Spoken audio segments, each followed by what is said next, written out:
Hey, Tim, welcome. It was nice to meet you. I guess now it's almost been a month ago or slightly longer than a month ago down in Houston at Lone Star.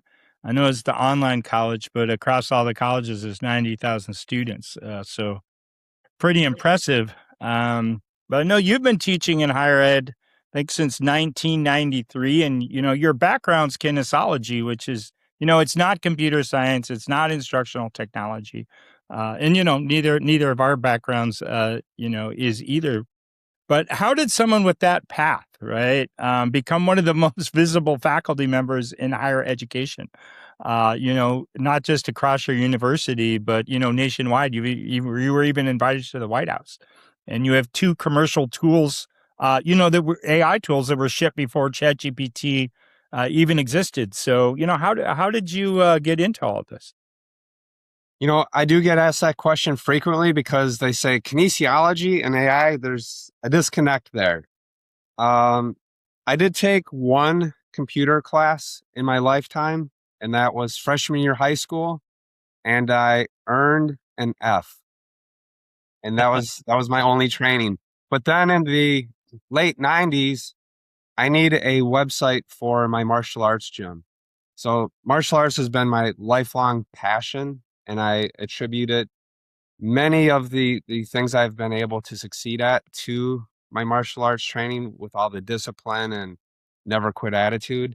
But anyway, I needed a website, so I became a beta tester for Microsoft's first HTML tool. Taught myself HTML, built a website. Then wanted automation, so I taught myself programming and added those features. And then that expanded to, I saw some pain points that needed to be filled in the market. So I started writing commercial software and selling software worldwide, basically. And then about, I would say 6 months before ChatGPT was released, I learned about OpenAI and my brain blew up. I thought, this is not going to change just education, but the entire world. I'm going to learn as much as I can about it. I just fully immerse myself.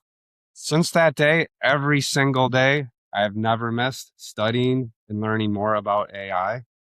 So I already had my first product that you just mentioned, the eFit, that I started developing probably around 2015.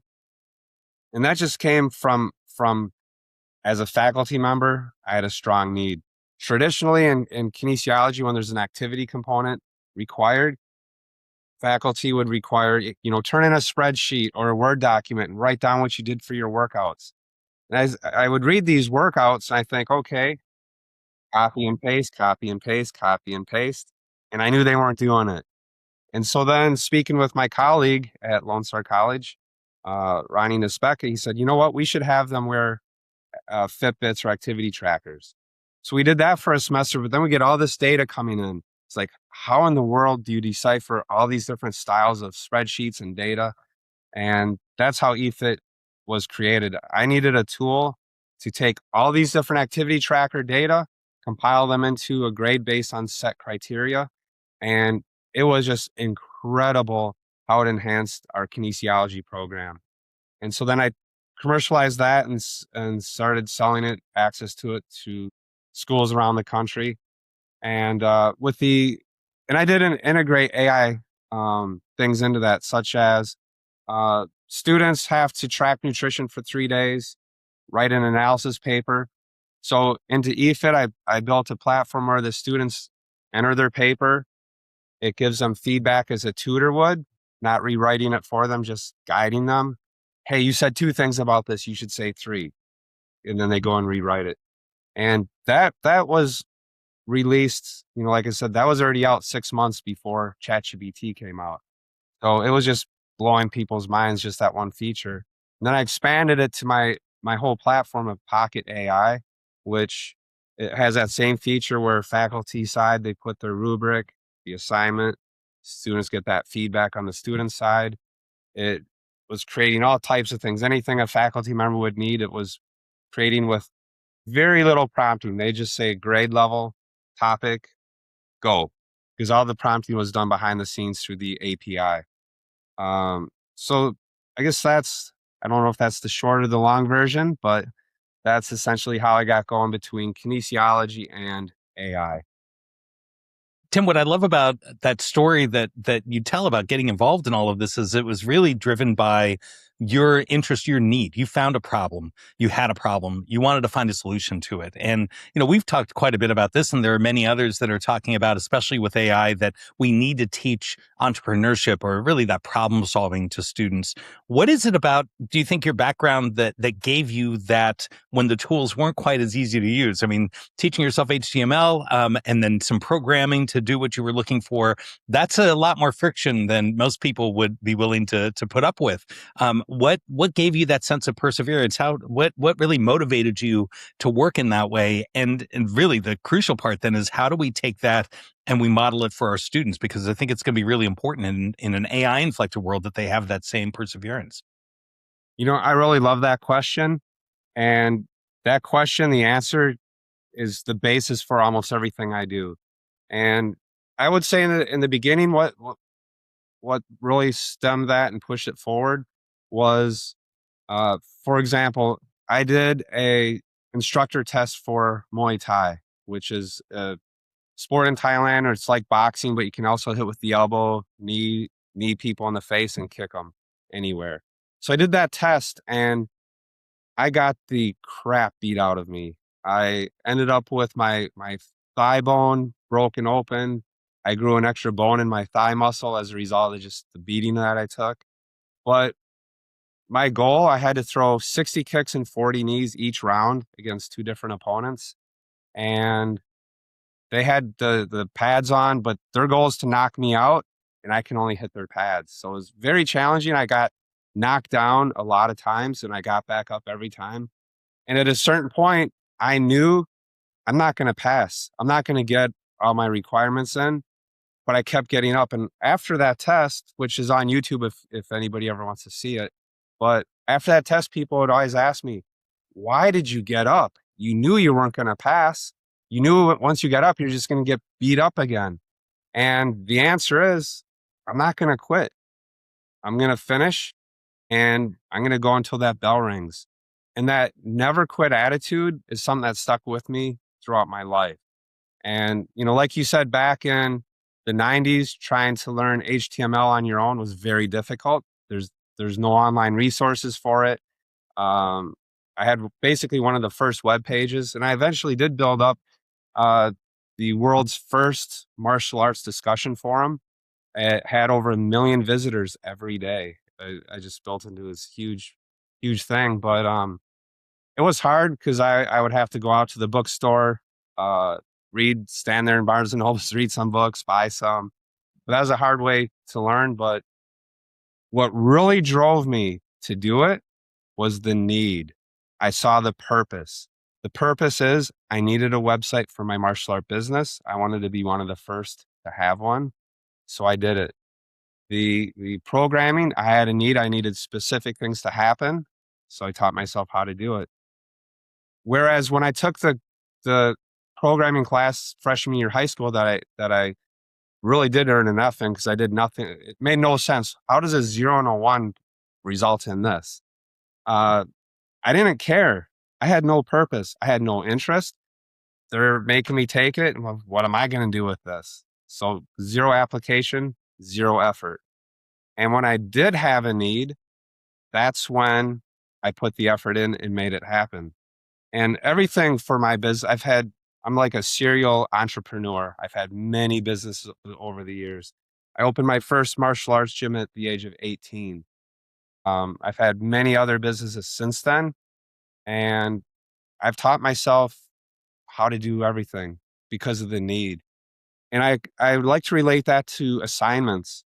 When students don't see the purpose or a reason for doing it, it's really, really easy to outsource that to AI or to your roommate or someone else to do that assignment for you. But if you have a purpose and a goal, that's something you want to do. And the example I like to give is for, entrepreneurship. If a student is in a business class and they have a dream of owning a business. And the assignment is create a business plan for your dream business. Do they want to do well at that? Do they want to do it? Are they excited for it? Yes, they are. But if they have no desire for business, hey, ChatGPT, write this business plan and they're done. So that incentive is a driving force that I think we need to integrate into all curriculum as much as possible and get faculty thinking along those lines of, and the way I like to say it is students need to be able to answer 3 questions. Number 1, why should I do this? Number 2, what's in it for me? Number 3, how does it help prepare me for my future? If they can answer those questions, you're going to right there eliminate some cheating. Cheaters are going to cheat. We're always going to have it. But the idea is that you give students a really good platform, a really good opportunity to learn what they want to learn, what they see benefit from, and they're less likely to cheat. Your story, a couple things stand out. One is that I had one computer science class in high school. I was interested, but I didn't fail. But we just had one. I think it was C. And then I didn't do anything with it in college. But when I was getting I have an education master's degree. When I was getting that, they offered like some kind of a thing in the middle of the day. I remember it was like 3 hours, like how to build a web page. So it's like, oh, I'm going to go to this. And they just learned some basic HTML. And I was like, wow. And I built this page. And then there was a class for which the only thing you had to do was make do a project. So the only thing I did for the whole class was I made an HTML web page that had the differences between the U.S. and Iranian education systems, which were pretty big at that time. And the professor was so amazed that I could do this that she gave me an A+, even though it only took me about 30 minutes. But that also got me my first job. I was a debate coach and I was a computer science teacher, even though I only ever had one computer science class and I taught web design. Wow. So you never know, like, kind of where things are going to go. But, back to the question, kind of a motivation, you have a keynote, right? Where, you've been asking like, well, who uses generative AI 7 days a week? It's generally very few people, right? 5 days a week, 4 days. Many at 0 or now maybe, a little bit and frequently. There's a lot of faculty, they don't seem to want to use it or want to kind of integrate, some aspect of it into their courses, right? Like, how do you think we could increase that motivation amongst faculty? Yes, very good question. And I'm happy to report that when I asked that question, the percentages are increasing. I see it across the nation. But the first public presentation I did on AI was March of 2023. So just like a few months after ChatGPT came out. And when I'd asked that question, it's like nobody.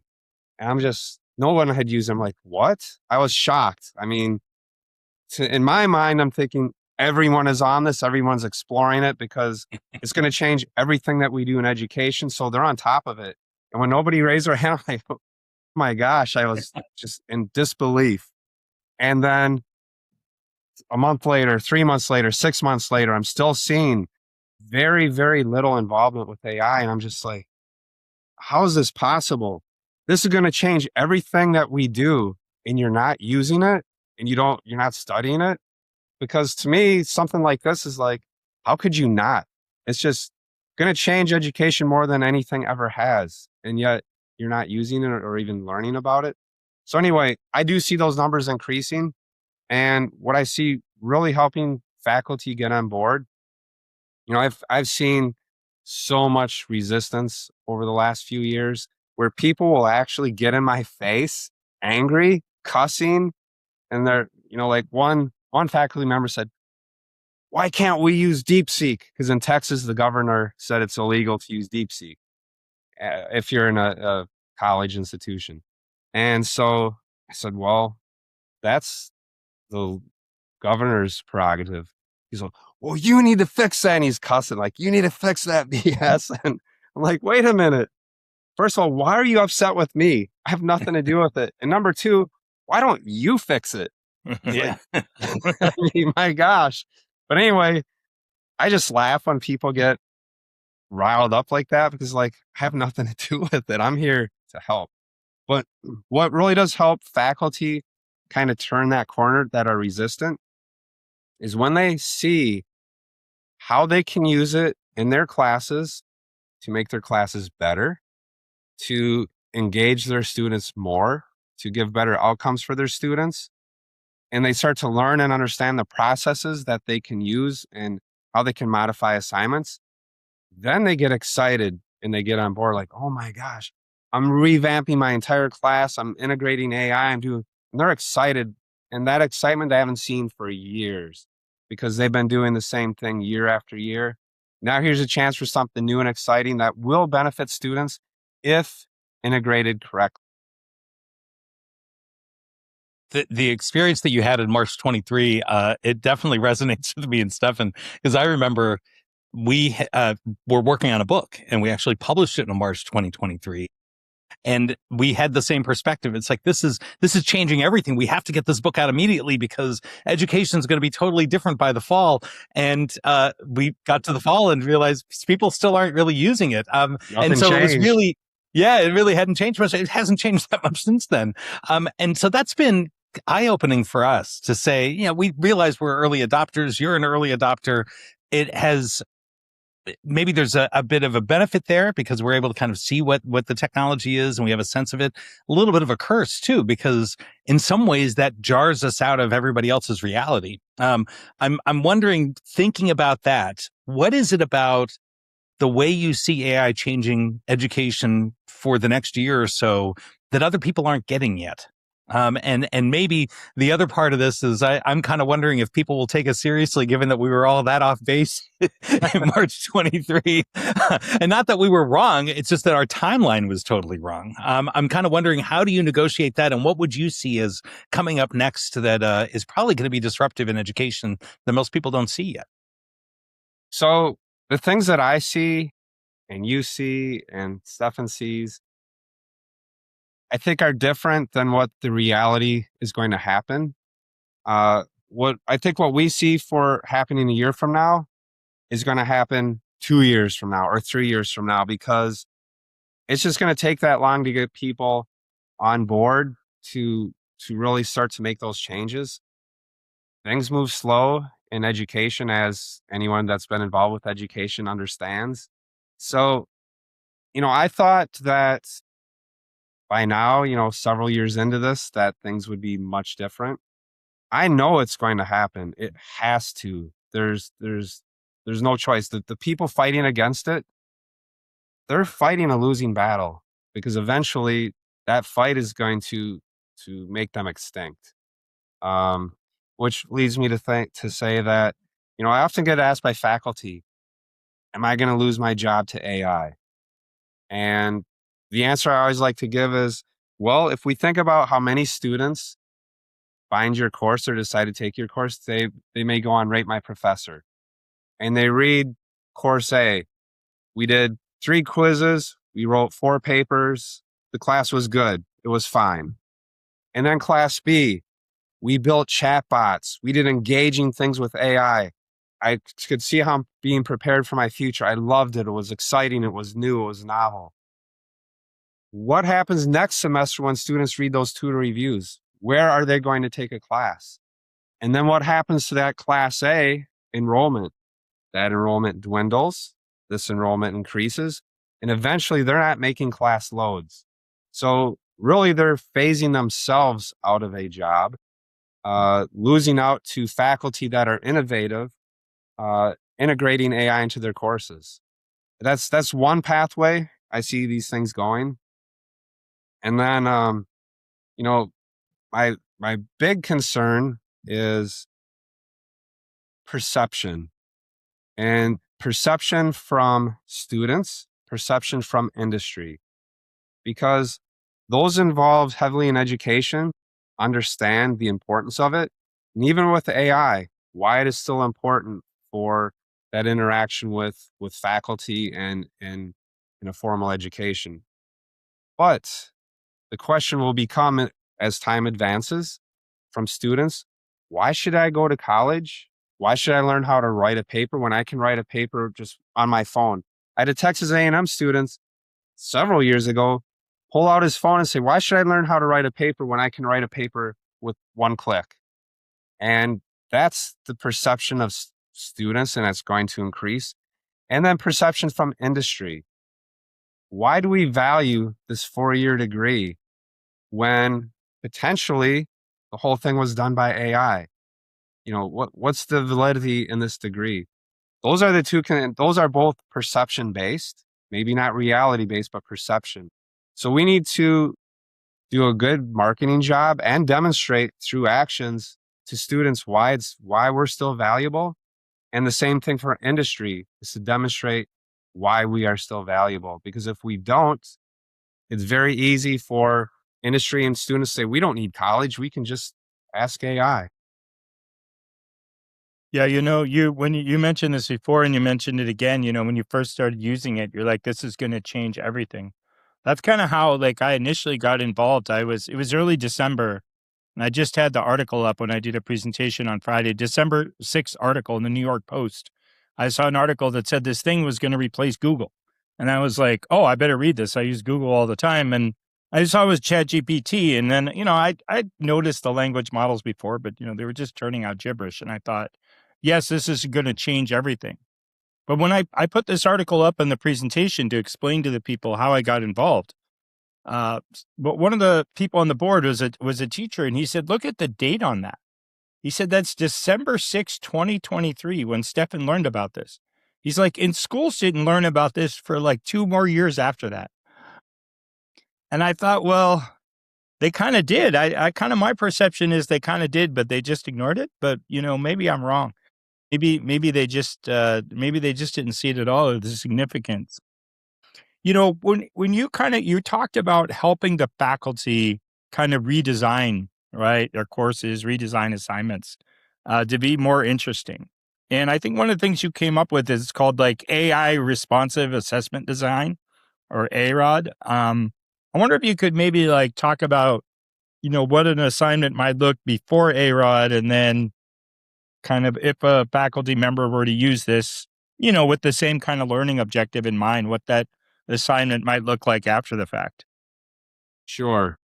So, and how I developed that framework and I developed that in 2023, because very early, and again, before ChatGPT came out, because I saw the writing on the wall, very early, I started thinking about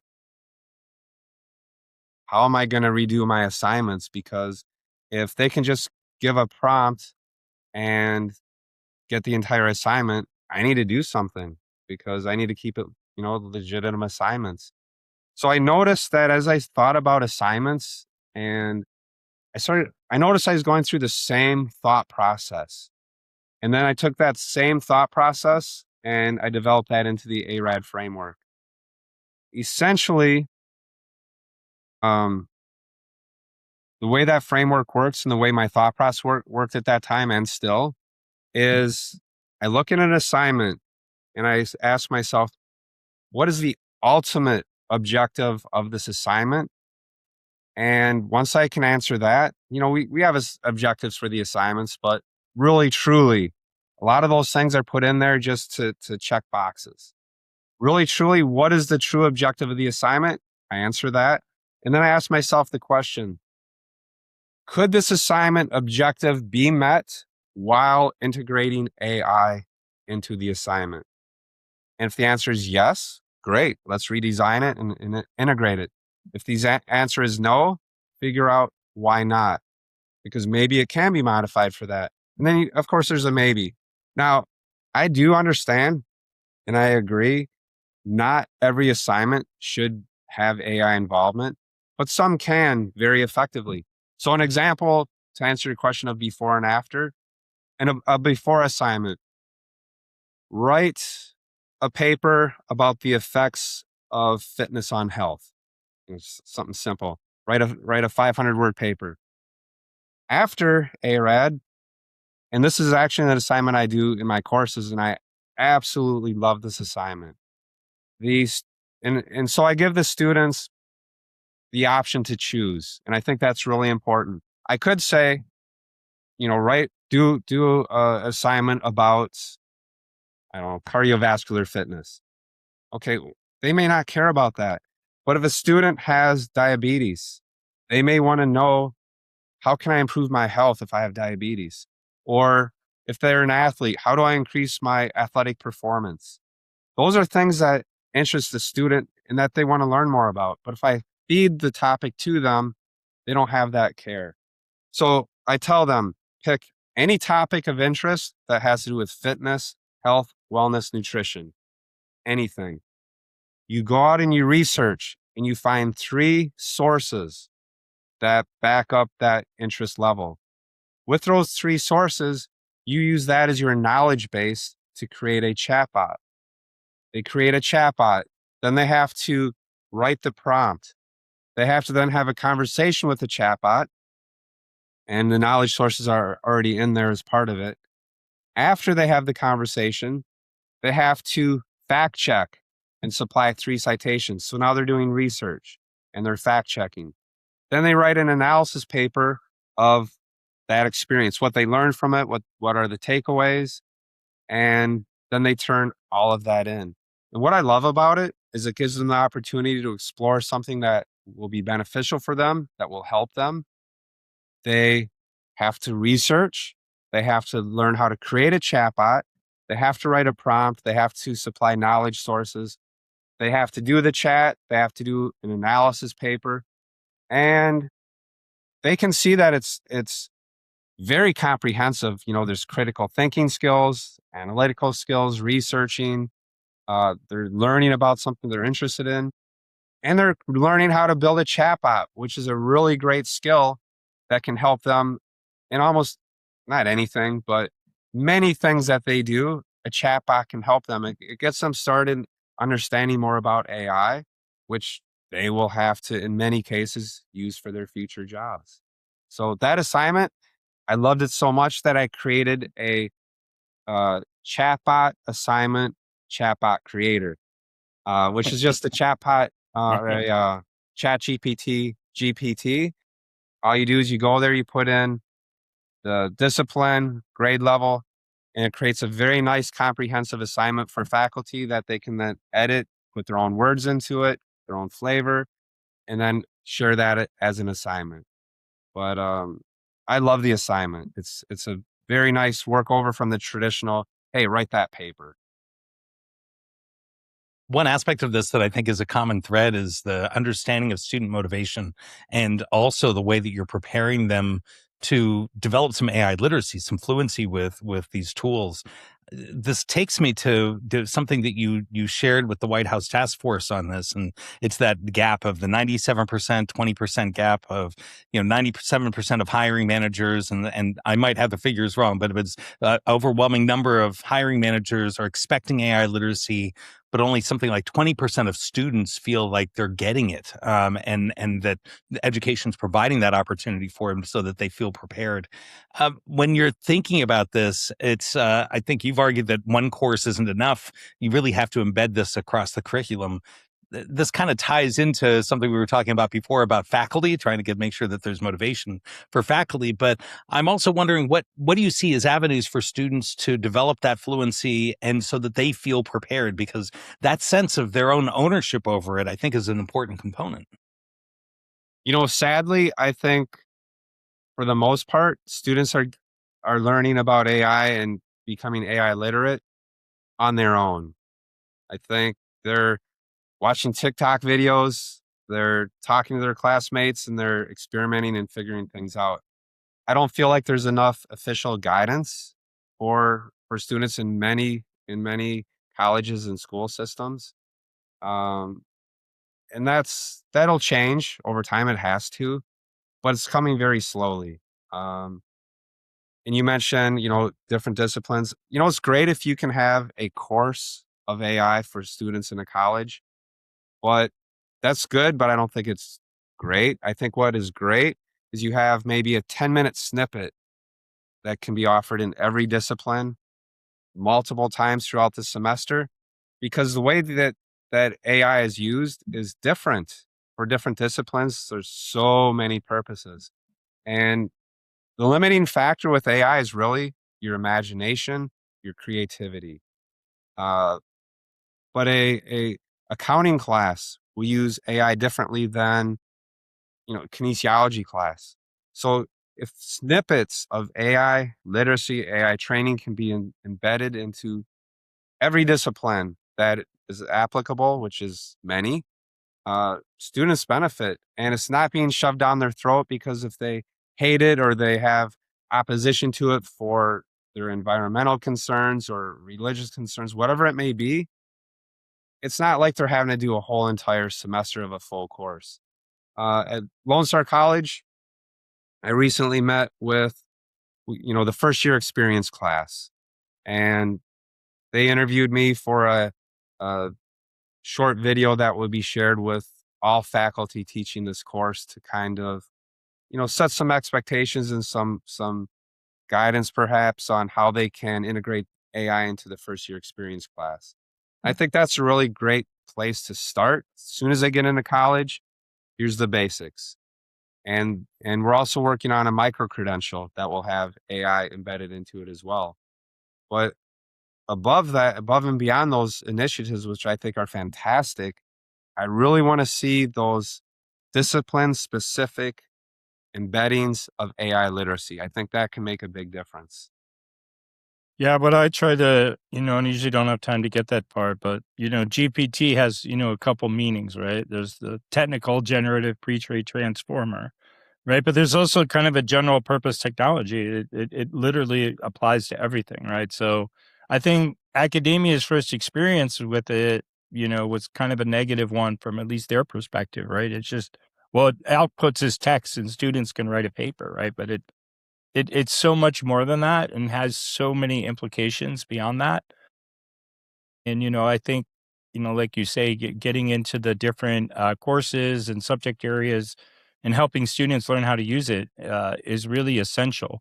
And I know, like, we talked about when I was there, if I remember correctly, right? You were asked by the chancellor to kind of work on, and he gave you a lot of options, right? Like just on some special projects, right? Gave you a year to kind of come up with some special projects and work on them. And you said, well, I want to put together like an AI task force for all the campuses, right? And I should clarify about there's 7 or 8 kind of like live campuses, and then there's the online school, right? So you put this all together again under your own initiative, right? And supported by the chancellor, and then you also advise the Texas Higher Ed Coordinating Board.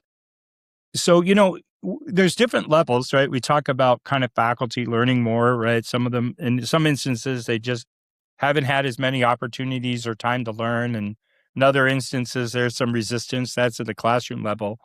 Kind of in putting the task force together, what kind of, is obviously supported by the chancellor, right? And, so in many ways, there's support at kind of the higher levels, administrative levels of higher ed, and but other places there's probably some resistance, or maybe things just move too slow if it's not outright resistance. I wondered if you might kind of reflect on that role you've had across the system.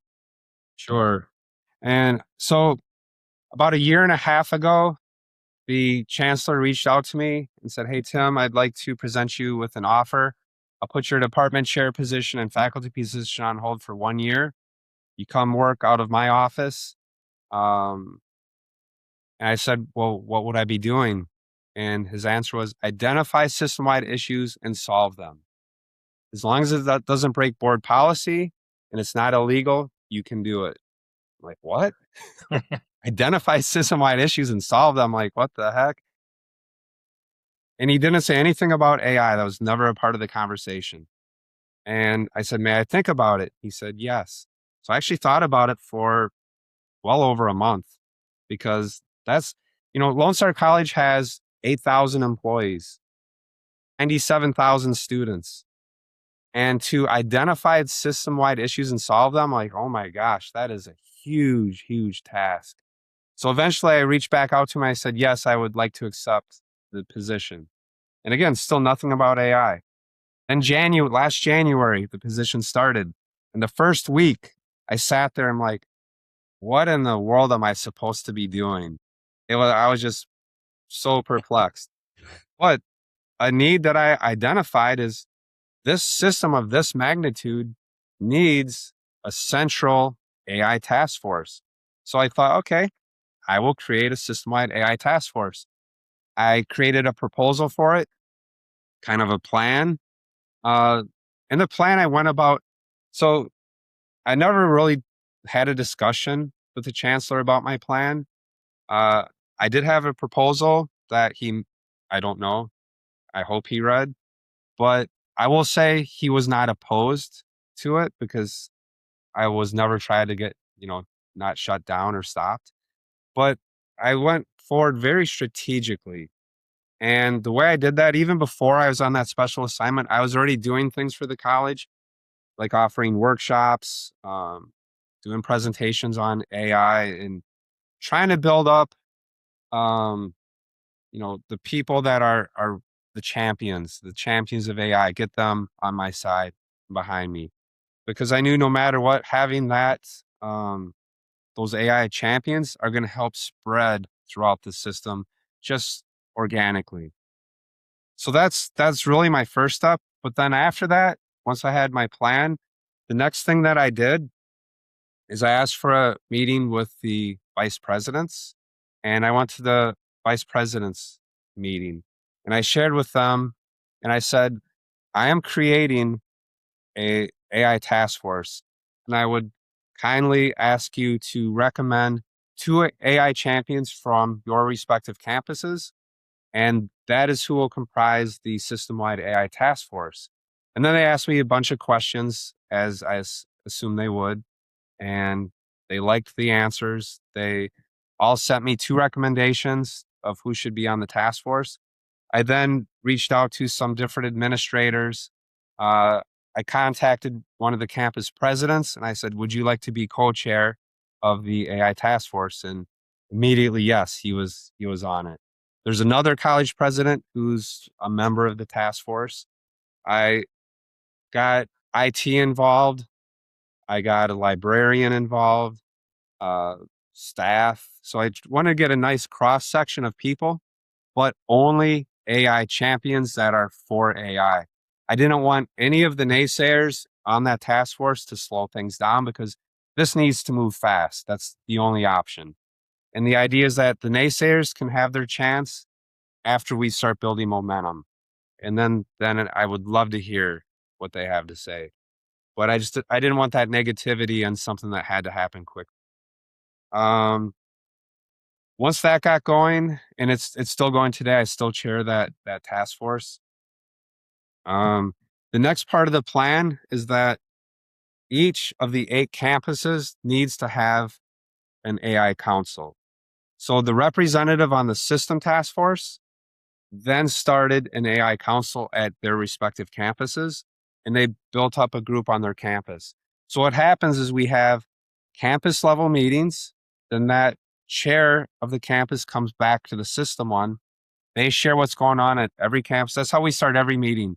Let's get the campus updates. They share what they're doing. And then other campuses can get ideas of, I love that idea. We're going to do that at our campus. And then the system team gives feedback to the campuses. So it's really great because we have information flowing from the campuses to system back to campuses. And that structure has worked out really, really well. I'm very pleased with how that's all running.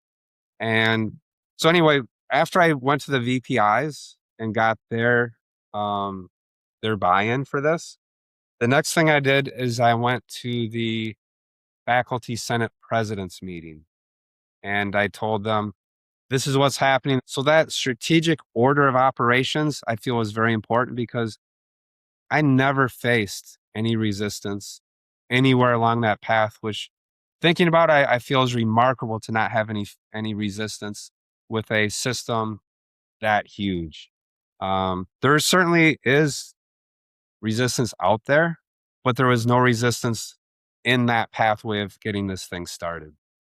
Um, I think all colleges need some type of an AI council or an AI task force. The hard part is to get it started and to get buy-in. But if you follow that process, if you don't have one at your campus, I think following that process of first getting the faculty champions involved, so starting low, then jump to the high level. The chancellor, the president get their buy-in, and then you fill in the middle grounds after that, I think is a good approach, I think, and it certainly was successful for my approach. I think what I love about that is that really resonates with something else I wanted to ask you about in terms of uh, thinking about agentic AI, and it gives me some insight into your thought process. It's really systems thinking. You're planning out a system. You're thinking about different constituencies, different roles that'll be played, and how not just putting them all together and just kind of randomly figuring out how they're going to be able to contribute. But I really like that order of operations, the way you did it in a particular way to maximize the output while encouraging lots of different perspectives. I'm guessing that similar perspective drives what you're doing with agentic AI. And what I'm really curious about, and I think Stefan's probably told you a little bit about this, but a lot of our work has been with AI pluralism, this idea that we need multiple perspectives from AI models, different kinds of AI models. I was wondering if you could speak to that a little bit. Do you, as I understand it, in some of the agentic work that you do, your workflows, you don't just have agents that are all the same model. You use different types of model. You'll use OpenAIs or Gemini or Claude. And why do you do that? What's the benefit of incorporating them in different ways and then orchestrating that agentic system? Yeah, so I can't remember when I set it up, maybe 7, 8 months ago. I created a system where I'm using a free program from Microsoft, Visual Studio Code. And in Visual Studio Code, there's extensions that you can enable. So I enabled Gemini, Codex, which is ChatGPT, and Claude. Now that's fine. That doesn't make it agentic just doing that yet. But then so I created markdown files that contain instructions. And the instructions basically, this is very simplified, what I'm telling you now. Yeah, of But the course. instructions say, uh, when I say use the multi agentic workflow, you will consult with ChatGPT, with Gemini, with Claude. You will all spawn multiple agents to work on the same problem. Once the solution from each agent is output, Claude is the boss. You are the boss, Claude. You will analyze each of the three outputs and you will give me the final plan and recommendation and justify it. And so once I give it some type of a complex prompt, they will all go to work. I get a table. Codex says this in all the solutions it has. Gemini says this. Claude says this. Then the justification from Claude as to why it selected the final plan. And as I read through that, it is just so interesting because and the justifications are interesting and they will pick up on each other's mistakes and errors. But the final output is so strong and so much better than if just one of them worked on it all on its own. And using that system, I've been able to become so incredibly productive. And actually, let me step back before I started using this agentic workflow. When we talk about entrepreneurship, because I'm still amazed I was able to do this because I could have never done it without AI. And, like I said, my first gym I opened at age 18 and I've owned many, many different businesses since. But there was about, I can't remember, maybe let's say a year ago, it was a Friday night at 6:00 p.m. And I was sitting here, I thought, you know what? I have no plans for tonight. What am I going to do? And so I decided I'm going to start a new business. And so I sat down and between the hours of 6 p.m. and midnight, so 6 hours, here's what I was able to do. I created Evolve AI Institute, LLC. So I did all the LLC paperwork, submitted it, got my banking account, business banking account set up. I built out a complete, very extensive website. I built a 12-month marketing plan in detail. I built out all the ads. I built out, I got the business cards ordered, got the logo designed and finished. And there's other things, but every single thing you can imagine for a complete LLC business company was done between 6 p.m. and midnight, finished, ready to go the next morning. And to me, that's just remarkable because I was teaching a entrepreneurship presentation of how you can use AI in business. And I said, who's created an LLC? And some hands went up and I said, how long did it take you from start to finish of the LLC? Just the paperwork, getting through all that. He said, 4 months. I said, well, guess what? I did it in an hour. He's like, what? What? How's that possible? Yeah. But just that power is incredible. In the last few months, I can't even tell you how many platforms I've built and how many businesses. And I did this an experiment. Once I did create my agentic workflow, I gave it a prompt before I went to bed.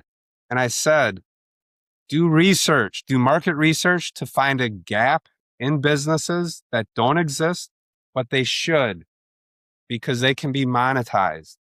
So something that's never been done. And the stipulations were the platform has to be delivered from a website. It has to essentially be self-sustaining because I don't have a lot of time, and create a whole new business for me. I'm going to bed, so don't bother me with questions. Claude, you are in charge of answering. Click submit, and I went to bed. I got up the next morning and I read the most remarkable plan for a new business that doesn't exist, but it should. If I had more time, I would be doing this business, and that's my problem is time. But it's sitting there waiting for me. And when I have the time, I'm going to do this business because it's that good. I read, I'm like, this is remarkable. So I was thinking every night before I go to bed, I could give it the same prompt and wake up every morning to a brand new business idea. And I mean, that could never be done in the history of the world until now. And to me, that's exciting. When you harness that power, I mean, you can accomplish remarkable things. And then you have faculty saying, you can't use that. It's like, what? I mean, the things I Yeah. can do with that is life changing. We have students that have potential to run $1 million companies, and then within a month. I mean, it's just incredible. So we need to help. I do feel it's faculty responsibility to help guide students with at least the very basics of AI, because if we don't, we're doing them a disservice. Well, if you need help That, with some of those businesses, Tim, send them our way. We're happy to pitch in. That's exciting. I just love that idea of thinking, being that creative and using the tools to be able to say, where can I go? How can I identify problems? How can I solve them? And of course, there's a monetary benefit, but just thinking societally how we could benefit, just our communities by taking that same approach is just awesome. Tim, I do feel the need to give you one piece of advice. You know how you say, like, Claude's in charge, we're going to do whatever you do. You probably shouldn't tell the faculty when they give input, you're just going to turn it all over to Claude and do whatever Claude says. Uh, Right? even Yes. if it's a good idea, you might want to hedge on that. But it does kind of get me to one other question, right? You gave this TED talk, I think it was called AI Will Teach Us All, right? Um, and the title, like, who would you say is the us? Like, most faculty are like, well, the us is the students, right? But is it also the faculty, the institutions, society at large, right? We're so used to being the ones who deliver the knowledge, right, to the students, but it seems like AI is it's going to teach more than the students, and I don't mean teach more than the students, and it's going to replace us, but it's just going to teach everyone. Yeah. That everyone has a different lens. If a faculty member were to read that title, they're going to say, oh, it's going to teach me. If a business CEO reads it, they have a different perception. But the real answer is everyone. It's going to teach everyone. In fact, I was recently reminded of something that I said in a presentation back in I think it was like March of 2023. And I said, and then, well, the person came on and said, you said something in your presentation. I wrote it down and I put it sticky note onto my monitor and I share it with my students every semester. And I'm like, well, what was it? And he said, you said that AI will expose the mediocrity of society. And I said, oh, I don't even remember. I forgot I even said that. But, when you look at it that way, AI will expose the mediocrity of society. When AI can do things better than us, and it's going to show us that the thing that I'm doing here is pretty mediocre compared to what AI is now or later going to be capable of. And I mean, there's brilliant people all over the world, but even so, AI is going to become more brilliant. Um, I was invited to OpenAI headquarters, and I was very fortunate to have a conversation with the vice president of OpenAI. And we were talking about AGI and things that AI can do. He told me a story that I thought was pretty cool. And the researchers at OpenAI were working on a research project that they couldn't figure out. There was a gap in the research that was stopping the project. And so he gave their system 24 hours of compute time. And when you think about when we do a prompt in ChatGPT, a few seconds later, we get an answer. Well, this is working on their problem for 24 hours straight. And what happened is throughout that process, it found a study from 1960 and it related that 1960 study and it solved the problem for their current study. That was the gap that they were missing. And what was most remarkable, he said, is that, our high level researchers couldn't find that from 1960. He said, even if they did find it and they read the research study, they would not have been able to make the correlation between that issue and this issue. But AI did, and it allowed us to keep moving forward. And, he said, what is AGI? He said, at some things, we are already there. We have achieved AGI. At other things we haven't. It's going to take more time. But in either case, it's progressing very, very rapidly. And things are changing. Things are going to change even more as time goes on and these systems get better. Tim, it's so appreciative of you taking your time to share with us and have this conversation, and also for exposing the mediocrity in so much of what's going on in education. For anybody that's listening, where can they find out more about your work? Where can they find you online? LinkedIn. I'm on LinkedIn. They can also find me at evolveaiinstitute.com. I think those are probably the two best. My email address is accessible from either places. Yeah. Something I did want to share too, and I had a little bit of a conversation with Stefan about it, is that when I was at the White House AI Task Force on Education meeting, it was led by Melania, and it was the Secretary of Labor, Secretary of Education, of Energy, CEOs from Microsoft, OpenAI, IBM, all the huge corporations. And they shared their initiatives for what they're doing to contribute to AI in education. And, everything was K through 12. We're going to, like the Google CEO said, I'm going to donate this much money for the initiatives for K through 12 and so on. So that meeting lasted somewhere around an hour. After the meeting was a 3-hour reception. And at this reception, I made it a point to talk to everybody in the room, as many people as I could. And so, hey, so what do you do? What do you do? What's your plan? Your whatever. And I found out very quickly, I was the only educator in the room. It was 100% politicians and CEOs.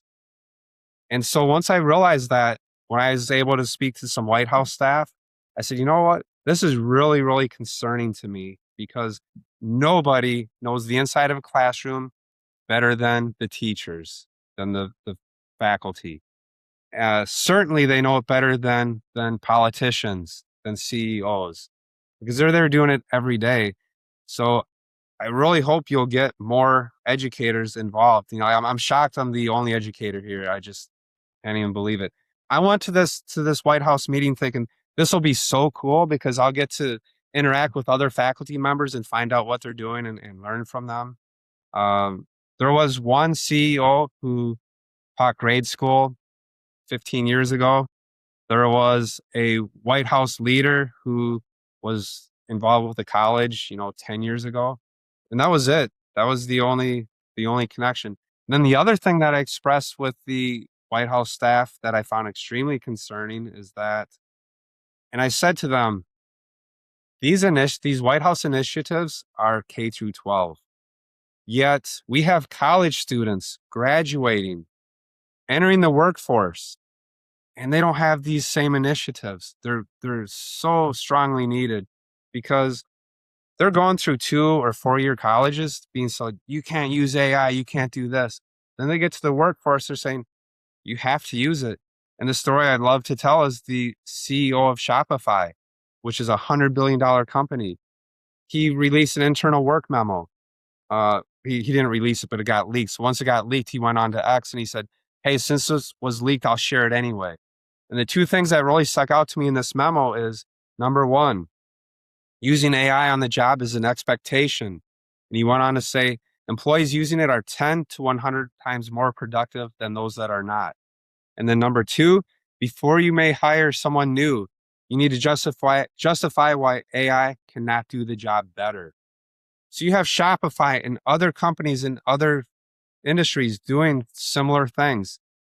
But yeah, we have a student that we tell them, you can't touch AI. It's banned.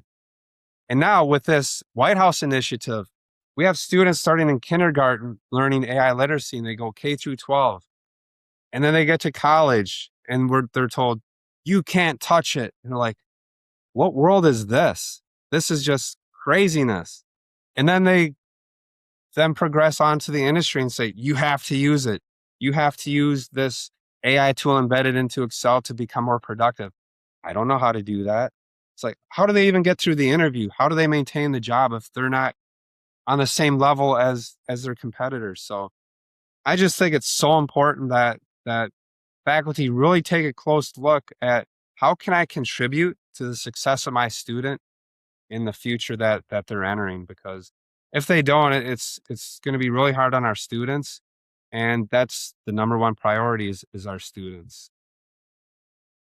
You put that so well, Tim. That's great.